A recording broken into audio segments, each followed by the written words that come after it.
ಈಗ ನಾವು ಕಾರ್ಯಕ್ರಮವನ್ನು ಪ್ರಾರಂಭ ಮಾಡೋಣ. ಶ್ರೀ ಕನಕ ಜೈ ಕನಕ, ಜೈ ಬೀರ್ಲಿಂಗೇಶ್ವರ, ಜೈ ರೇವಣಸಿದ್ದೇಶ್ವರ ಮಹಾಸಂಸ್ಥಾನ ಸರೂರ್ ಗುರುಪೀಠ ಈ ಒಂದು ಕಾರ್ಯಕ್ರಮಕ್ಕೆ ಪ್ರಾರ್ಥನೆಯನ್ನು ಮಾಡಲಿಕ್ಕೆ ಶ್ರೀಮತಿ ಶೋಭಾ ಇವರನ್ನು ನಾನು ಆತ್ಮೀಯವಾಗಿ ಸ್ವಾಗತಿಸ್ತೇನೆ.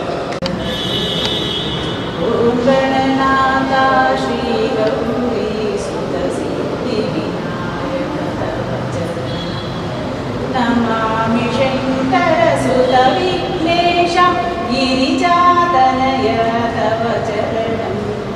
ನಮಾಮಿ ಶಂಕರ ಸುತ ವಿಘ್ನೇಶ ಗಿರಿಜಾತನಯ ತವ ಚರಣಂ. ಓಂ ಗಣನಾಥ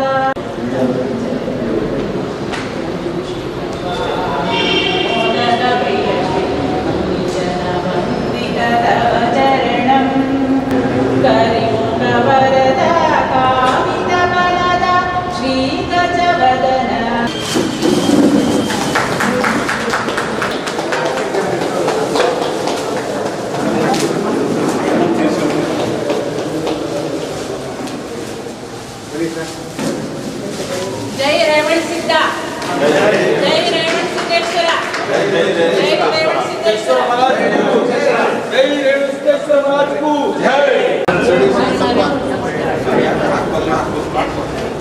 ನೋಡಿ ಬನ್ನಿ.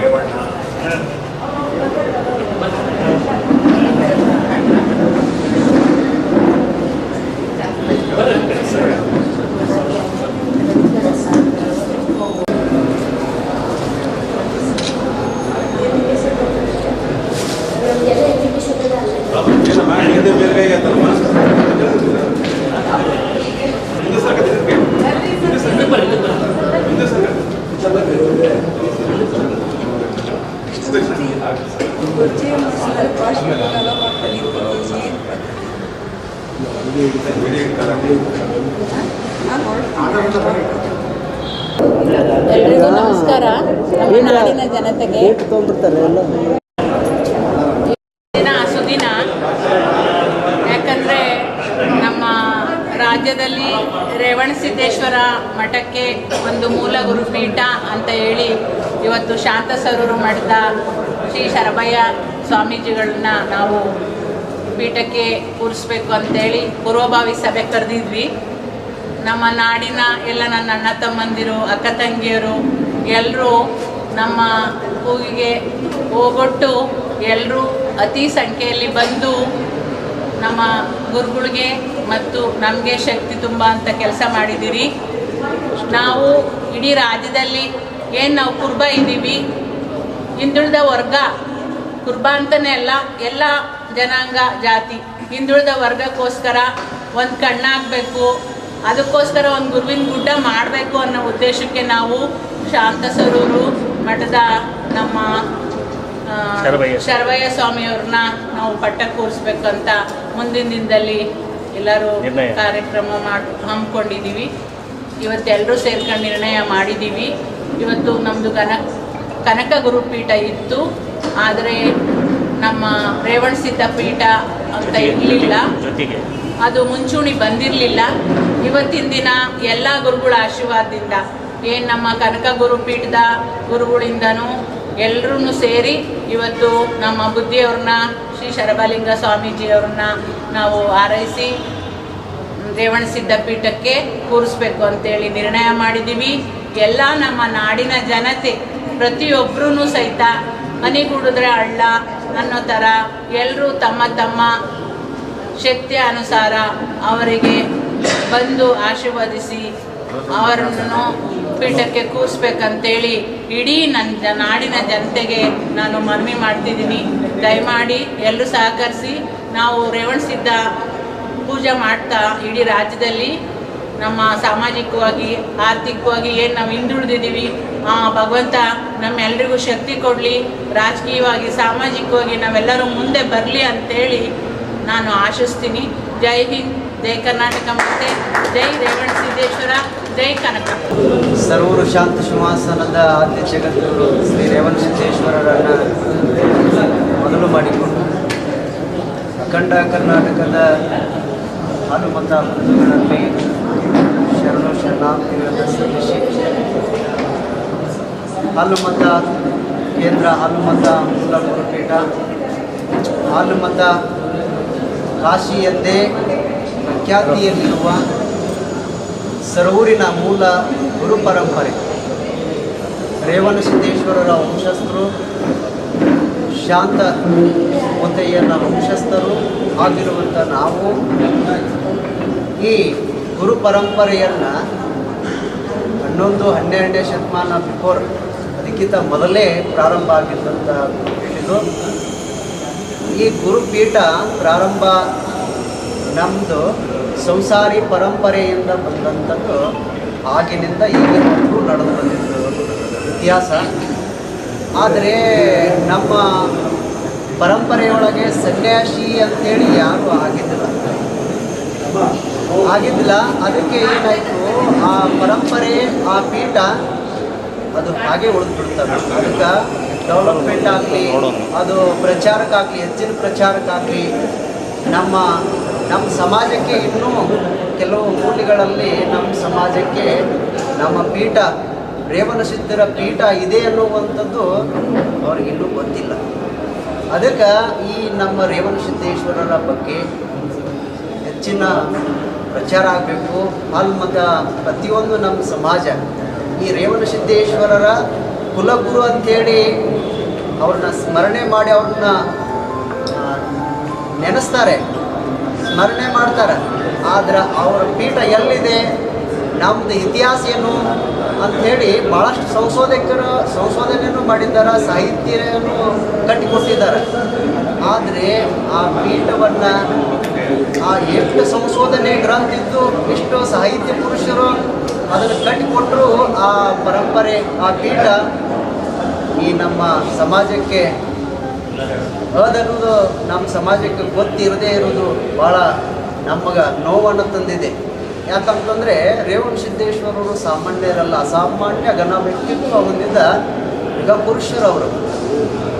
ಅವರು ಈ ಶಾಂತಿಮಯ್ಯ ಅನ್ನುವಂಥ ಅವರ ಮಗನಾಗಿ ಹುಟ್ಟಿ ಮಹಾದೇವಿ ಗರ್ಭ ಸಂಜಾತರಾಗಿ ಜನ್ಮ ತಾಳಿ, ಸರೂರಿನಲ್ಲಿ ಜನ್ಮ ತಾಳಿ ಅವರು ಲೋಕ ಕಲ್ಯಾಣಕ್ಕಾಗಿ ಈಗಿನ ತೆಲಂಗಾಣದ ರಾಜ್ಯ ಕೊನಲುಪಾಕ ಕ್ಷೇತ್ರದಲ್ಲಿ 18 ಜಾತಿ ಜನಾಂಗಗಳಿಗೆ ಧಾರ್ಮಿಕ ಕೇಂದ್ರಗಳನ್ನು ತೆರೆದು ಅವರಿಗೆ 18 ಸಮಾಜಕ್ಕೆ ಸಂಸ್ಕಾರ ಮತ್ತು ಸಂಸ್ಕೃತಿ ಅರಿವಿದ ಯುಗ ಪುರುಷರು ಅಂತ ಅಲ್ಲಿ 18 ಮಠಗಳಾದರೆ ಈ ಮುಖ್ಯವಾಗಿ ಈ ಪಂಚಪೀಠಗಳಲ್ಲಿ 4 ಪೀಠ ರೇವಣಸಿದ್ಧರು ಸ್ಥಾಪನೆ ಮಾಡ್ತಾರೆ. ಯಾವುದು? ರಂಭಾಪುರಿ, ಬಾಳೆಹೊನ್ನೂರು ಮತ್ತು ಶ್ರೀಶೈಲ ಪಂಡಿತಾರಾಧ್ಯರ ಪೀಠ, ಮತ್ತು ಮರುಳು ಸಿದ್ಧರಿಗೆ ದೀಕ್ಷೆ ಮಾಡಿ ಉಜ್ಜಯಿನಿ ಪೀಠ ಕಟ್ಟಿಕೊಂಡು ಅವರಿಗೆ ಪೀಠಾಧ್ಯಕ್ಷರಾಗಿ ಮಾಡಿದ್ದು ರೇವಣಸಿದ್ಧರು. ಮತ್ತು ಕೇದಾರ್, ಈ 4 ಪೀಠ ಮಾತ್ರ ರೇವಣಸಿದ್ದೇಶ್ವರರೇ ಸ್ಥಾಪಿಸಿದ್ರು. ಅದು ಇತಿಹಾಸದಿಂದ ಇತಿಹಾಸ ಇವರು ಅದಕ್ಕೆ ಚರಿತ್ರೆಗಳನ್ನು ಕಟ್ಟಿ ಅದನ್ನು ಪುರಾಣ ರೂಪದಿಂದ ಅದನ್ನು ರೇವಣಸಿದ್ದೇಶ್ವರ ಇತಿಹಾಸ ಅದನ್ನು ಅಳಗ್ಸಕ್ಕೆ ಹೋಗಿದ್ದಾರೆ. ಆದರೆ ಇತಿಹಾಸದಿಂದ ಆ ರೇವಣಸಿದ್ದೇಶ್ವರ ಇತಿಹಾಸ ಅಳಸಕ್ಕೆ ಇನ್ನೂ ಆದರೂ ಯಾರಿಗೇ ಆಗಿಲ್ಲ, ಆಗೋದು ಇಲ್ಲ ಅಂಥೇಳಿ. ಯಾಕಂತಂದರೆ ಆ ರೇವಣಸಿದ್ದೇಶ್ವರರ ಬಗ್ಗೆ 3000 ಗಟ್ಟಲೆ ಶಾಸನಗಳದಾವೆ. ಮತ್ತು ಕಲ್ಯಾಣದ 770 ಅಮರ ಗಣಗಳು ಏನದಾರ ಆ ರೇವಣಸಿದ್ದೇಶ್ವರರನ್ನು ಆ ಕಲ್ಯಾಣದಾಗ ಜಗದ್ಗುರು ಅಂತೇಳಿ ಕರೆದಿದ್ದ ಎಲ್ಲ ಶರಣರು ಕೂಡಿ ಕರೆದಿದ್ದಂಥದ್ದು ಅದು ರೇವಣಸಿದ್ಧರಿಗೆ ಮಾತ್ರ ಅನ್ನುವಂಥದ್ದು ಈ ಸಂದರ್ಭದಲ್ಲಿ ಹೇಳೋಕ್ಕೆ ನಾನು ಬಯಸ್ತೀನಿ. ಯಾಕಂತಂದರೆ ಎಲ್ಲರಿಗೂ ಅಣ್ಣ ಬಸವಣ್ಣ, ಚೆನ್ನ ಬಸವಣ್ಣ ಅಂತ ಎಲ್ಲರಿಗೂ ಕರೆದ್ರು, ಆದರೆ ಜಗದ್ಗುರು ಅಂತ ಕರೆದಿದ್ದು ಅದು ರೇವಣಸಿದ್ಧರಿಗೆ ಮಾತ್ರ. ಮತ್ತು ಅವರು ತಮ್ಮ ಪ್ರತಿಯೊಂದು ವಚನಗಳಲ್ಲಿ ರೇವಣಸಿದ್ದೇಶ್ವರರನ್ನು ಅವರು ತಮ್ಮ ವಚನಗಳಲ್ಲಿ ಅವರ ನೆನೆದು ಆ ವಚನಗಳದಾಗ ದಾಖಲು ಮಾಡಿದ್ದಾರೆ. ಇಷ್ಟು ಸಾಹಿತ್ಯ, ಇಷ್ಟು ಇತಿಹಾಸ ಇದ್ರೂ ನಮ್ಮ ರೇವಣಸಿದ್ದೇಶ್ವರರನ್ನು ನಾವು ಯಾಕೆ ಹೊರಗೆ ತರ್ತಾ ಇಲ್ಲ? ನಮಗೆ ಭಾಳಷ್ಟು ನಮ್ಮ ಒಡೆಯರ ಪರಂಪರೆ ಭಾಳಷ್ಟು ಹೊಡೆದಿದೆ. ಇಡೀ ನಮ್ಮ 5 ರಾಜ್ಯದಲ್ಲಿ ನಮ್ಮ ಸೌರ ಪರಂಪರೆ ಉಪಶಾಖಾ ಮಠಗಳು ಅಂತ ಹೇಳಿ ಸಾವಿರಾರು ಉಪಶಾಖಾ ಮಠಗಳು ಅದಾವ. ಆದ್ರೆ ಇಷ್ಟು ಶಾಖಾ ಮಠಗಳಿದ್ದು ರೇವಣ ಸಿದ್ದೇಶ್ವರರ ಪೂರ್ಣ ಇತಿಹಾಸವನ್ನು ತರೋದಕ್ಕೆ ಆಗ್ತಾ ಇಲ್ಲ. ಯಾಕೆ? ಅವರು ಸಂಸಾರಿ ಪರಂಪರೆ ಅಲ್ಲಿ ಇರೋದರಿಂದಾಗಿ ಆ ಪರಂಪರೆಯನ್ನು ನಮ್ಮ ರೇವಣ ಸಿದ್ದೇಶ್ವರರ ಇತಿಹಾಸವನ್ನು ಹೊರಗೆ ತರಬೇಕನ್ನುವಂಥ ಉದ್ದೇಶ ಇಟ್ಟುಕೊಂಡು ಮತ್ತು ನಮ್ಮ ಸಮಾಜವನ್ನು ನಾವು ಸನ್ಯಾಸಿಯಾಗಿ ನಮ್ಮ ಸಮಾಜವನ್ನು ನಾವು ಉದ್ಧಾರ ಮಾಡಬೇಕಾಗಿದೆ. ಧಾರ್ಮಿಕವಾಗಿ ಆಗಲಿ, ಸಾಮಾಜಿಕವಾಗಲಿ, ಶೈಕ್ಷಣಿಕವಾಗಲಿ, ರಾಜಕೀಯವಾಗಲಿ ಈ ನಮ್ಮ ಸಮಾಜವನ್ನು ಕಟ್ಟುವಂಥ ಪ್ರಯತ್ನ ನಾನು ಮಾಡಲೇಬೇಕಂತನ್ನುವಂಥ ಉದ್ದೇಶ ಇಟ್ಕೊಂಡು ನಾನು ಈ ಒಂದು ಮಠಕ್ಕೆ ಮರಿಯಾಗಿ ನಾನು ಮೊದಲಿಂದ ನೇಮಕ ಆಗಿ ನಾನು ಬಂದಂಥವಲ್ಲ. ನಾನು ನಮ್ಮ ಸಂಸಾರಿ ಪರಂಪರೆಯೊಳಗೆ ನಾವು ಬಂದಿದ್ದು. ಆದರೆ ನಾವು ಸಂಸಾರಿ ಆಗಬೇಕನ್ನುವಂಥ ಸಂದರ್ಭಕ್ಕೆ ಏನಾಯಿತು, ಇಲ್ಲ ನಮ್ಮವರೆಲ್ಲರೂ ನಮ್ಮ ತಂದೆ ಆಗಲಿ, ನಮ್ಮ ಮುತ್ತಜ್ಜ ಆಗಲಿ ಎಲ್ಲರೂ ಸಂಸಾರಿಕರಾಗಿ ಬಂದಿದ್ದಾರೆ. ಮತ್ತು ನಮ್ಮ ಅಣ್ಣ ತಮ್ಮಂದಿರು ಸಂಸಾರ ಮಾಡೋರು ಅದಾರೆ.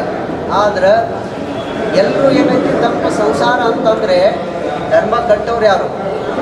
ಆ ರೇವಣ ಸಿದ್ದೇಶ್ವರರ ಚರಿತ್ರೆ ಇತಿಹಾಸವನ್ನು ಉಳಿಸೋರು ಯಾರು ಅನ್ನುವಂಥದ್ದು ನಮಗೆ ಭಾಳಷ್ಟು ಆ ಸಂದರ್ಭಕ್ಕೆ ಇದು ಆಯಿತು.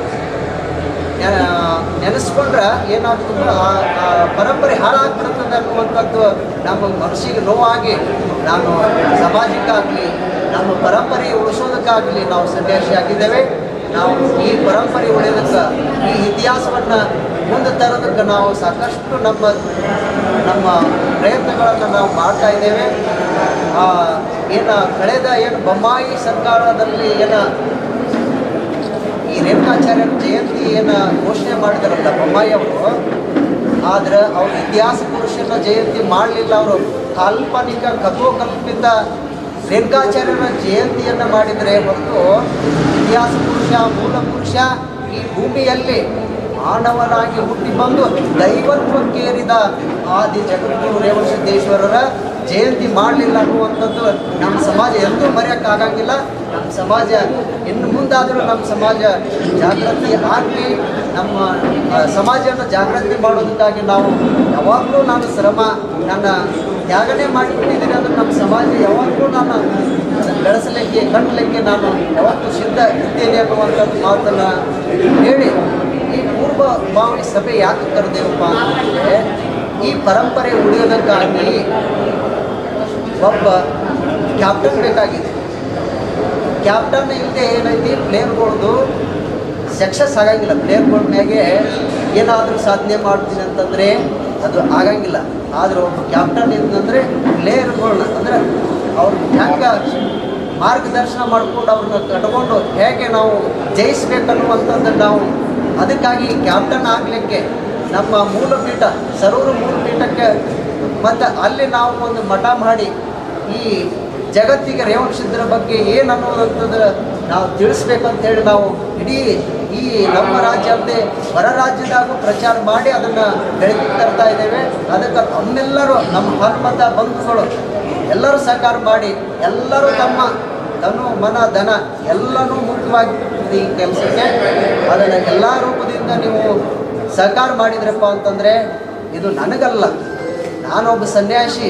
ಆದರೆ ಅದನ್ನು ಸಮಾಜಕ್ಕೆ ಇಟ್ಟು ಹೋಗ್ತೇನೆ ಹೊರತು ನಾವು ತೊಗೊಂಡು ಹೋಗೋಕ್ಕಾಗಿಲ್ಲ. ನಾನು ಹೆಣ್ಣು ಮಕ್ಕಳಾಗಿದ್ದರೆ ಅವ್ರಿಗೆ ಇಡ್ಬೋದು. ಆದರೆ ನನಗೆ ನೀವೇ ಎಲ್ಲ ತಂದೆ ತಾಯಿಗಳು ಇದ್ದಾಗ ಅದು ನಿಮಗಾಗೇ ಇರ್ತದೆ. ಆಸ್ತಿ ಏನು ಮಾಡಿದರೂ ನಿಮಗಾಗೇ ಇರ್ತದೆ ಅನ್ನುವಂಥ ಮಾತನ್ನು ಈ ಸಂದರ್ಭದಲ್ಲಿ ತಿಳಿಸಿ ಆ ಗುರುಪೀಠ ಕಟ್ಟಲಿಕ್ಕೆ ಅದನ್ನು ಬೆಳಕಿಗೆ ತರೋದಕ್ಕಾಗಿ ತಾವೆಲ್ಲರೂ ಸಹಕಾರ ಮಾಡಿ ಅನ್ನುವಂಥ ಮಾತನ್ನು ತಿಳಿಸಿ ಈ ಭಾವಿ ಸಭೆಯಲ್ಲಿ ನಮ್ಮ ಸಮಾಜ ಭಾಳಷ್ಟು ಪಾಲ್ಗೊಂಡ್ರು. ಆದರೆ ಇನ್ನೂ ಅವ್ರ ವಿಚಾರಗಳ ಇನ್ನೂ ಮುಂದೆ ಇದೆ. ಅವ್ರ ವಿಚಾರಗಳನ್ನು ಹೇಳ್ತಾರೆ, ಅದನ್ನು ಬೈಟ್ ತೊಗೊಳ್ರಿ ಅನ್ನುವಂಥದ್ದು ಈ ಸಂದರ್ಭದಲ್ಲಿ ಹೇಳಿ ಆದಷ್ಟು ಇದನ್ನು ಹೆಚ್ಚು ಪ್ರಚಾರ ಮಾಡಿರಿ ಅಂತೇಳಿ ತಮ್ಮ ಈ ಮೀಡಿಯಾ ಮಾಧ್ಯಮದವರು ಸಹಕಾರ ಮಾಡಿದ್ದ ತಮ್ಮೆಲ್ಲರೂ ಈ ಸಂದರ್ಭದಲ್ಲಿ ನೆನೆಸಿ ಈ ಕಾರ್ಯಕ್ರಮಕ್ಕೆ ಈ ಯಶಸ್ವಿ ಹಾಕೋದಕ್ಕಾಗಿ ತಮ್ಮ ಶ್ರಮನೂ ಬಹಳಷ್ಟು ಇದೆ ಅನ್ನುವಂಥದ್ದನ್ನು ತಿಳಿಸಿ ಯಾವತ್ತೂ ನೀವು ಸಹಕಾರವಾಗಿ ಇರಲಿ ಅಂತೇಳಿ ನಾನು ಸಂದರ್ಭದಲ್ಲಿ ಇರ್ತೇನೆ ಹೇಳ್ತೀನಿ. ನಿಮ್ಮ ಜೊತೆಗೂ ನಾನು ಯಾವಾಗಲೂ ಇರ್ತೀನಿ ಅನ್ನುವಂಥ ಮಾತನ್ನು ತಿಳಿಸಿ ನಾನು ಎರಡು ಮಾತು